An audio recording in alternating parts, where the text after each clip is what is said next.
Redmi has assumed the role of flagship killer as Xiaomi's flagship phones have become increasingly costly.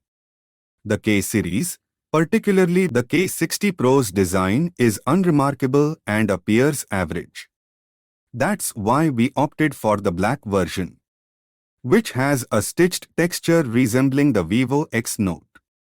The vegan glossy material gives the budget phone a premium appearance and makes it lighter, elevating its look to that of a flagship.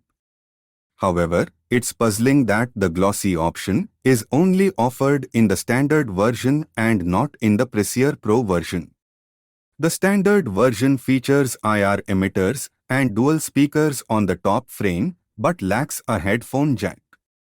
Despite not having Harman Kardon tuning, the speakers are adequately loud and deliver consistent sound from left to right. You can judge the sound quality for yourself in the video. The screen, like the K50, is unmatched in its price range. You can only truly appreciate the exceptional high resolution and straight screen by holding it in your hands. Just look at these specifications. I was skeptical until now. The K60 Pro differs from the K50 in that its screen is manufactured by China Star Optoelectronics Technology instead of Samsung. The benefits include a higher peak brightness and no side view color shift issue, unlike the Samsung E5 or E6 panels. The higher frequency PWM dimming also reduces eye strain. The K60 Pro Standard Edition now features Snapdragon's flagship chip, the Snapdragon 8 Gen 2, instead of a mid-range chip from MediaTek. Benchmark scores reveal that, with the exception of Antutu, the K60 Pro has lower scores than expected. Unfortunately, this is not a mistake. The official website states that the K60 Pro's highest core frequency is lower than that of 8 Gen 2 phones from last year.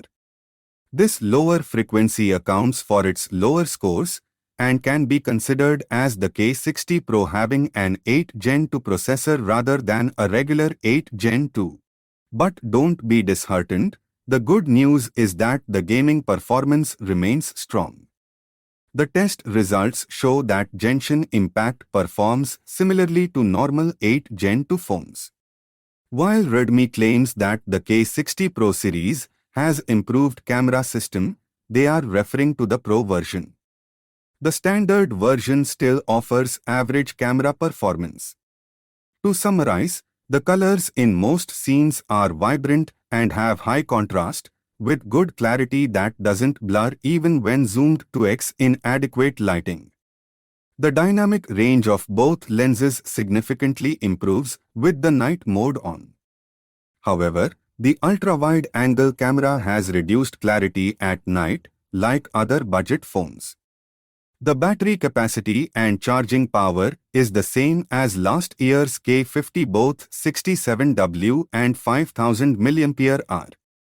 Although the charging power is the same as the Xiaomi 13, the larger battery makes it take longer to fully charge. But the big battery has its advantages. When compared to the 12S Ultra, which also uses 8 Gen 2, the benefits of a larger battery are obvious. If you adjust the resolution to FHD+ and down the refresh rate, you get a high-performance phone that can be used for 2 days without charging.